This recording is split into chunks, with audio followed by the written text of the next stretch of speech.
Well, hello there. I'm Gemini. Welcome to The Explainer.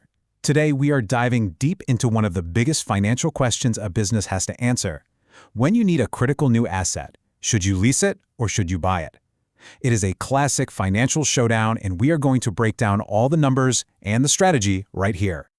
So, just picture this. Your company is ready to grow. You need that new piece of equipment to make it happen, but you're at a crossroads. Do you go out and get a loan to own the thing outright, or do you sign a lease to just secure the right to use it? You know the answer. It's really not as obvious as you might think. Here's how we're going to tackle this. First, we'll talk about the choice itself, and then we'll get clear on the different kinds of leases out there. From there, we dive into the real battleground, how taxes treat these two options differently. Then, the fun part. We'll run a detailed case study, use a tool called net present value to pick a winner, and finally, we'll look beyond the raw numbers at something that can be even more important, your cash flow. Okay, first things first, let's reframe this whole discussion. The real value of a business asset doesn't matter if it's a delivery truck, a computer server, or a giant factory machine. It doesn't come from having a piece of paper that says you own it. The value comes from using it to make money. And that's really the heart of the matter. You should think of leasing less like renting and more like a strategic financing decision. It's a direct competitor to getting a bank loan. It lets you put that asset to work right away without having to come up with a huge pile of cash up front. All right, now before we can really compare these two options, we have to get something straight. The word lease can mean a lot of different things, and believe me, not all leases are created equal. The type of lease you sign actually changes everything that comes after. So, you've got two main players. On one side, there's the operating lease. This is probably what you think of first. It's short-term, it's convenient, and it's for things like the office photocopier or the company cars. But on the other side, you have the heavyweight, the financial lease. This one's a whole different animal. It's long-term, it covers most of the asset's life, and it's designed to be a true alternative to buying. So just to be perfectly clear, for the rest of this explainer, anytime we say lease, we are talking about a financial lease. Why? Because that's the one that goes head-to-head with taking out a loan to buy something. And that's where the comparison gets really interesting. And now we get to the main event. You see, this choice between leasing and buying, it isn't just about your monthly payments. It's about how the government and the tax codes see the deal. And this, right here, is where the two paths really start to split. The difference in complexity is just huge. Look at leasing. It's incredibly simple. Your entire lease payment is a business expense, so it's fully tax deductible. That's it. But when you buy with a loan, oh, it gets complicated. You can only deduct the interest you pay and this other thing called capital cost allowance, or CCA. What about the actual loan principal you're paying back? Nope, not deductible at all. Okay, enough with the theory. It's time to make this real. We're going to run the numbers and put these two options to the test in a head-to-head competition, a classic $100,000 equipment showdown.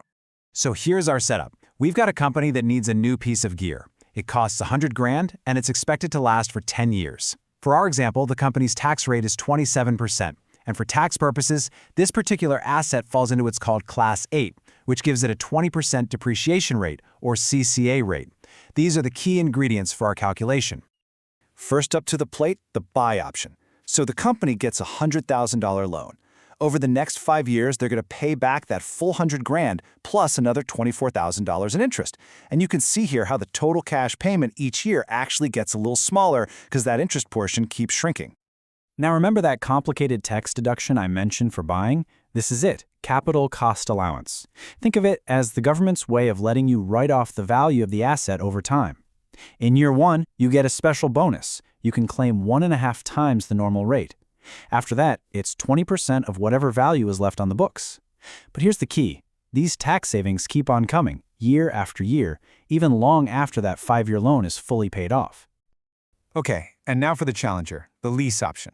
The cash flow here is totally different. It's a nice, predictable $25,000 a year for the first 5 years.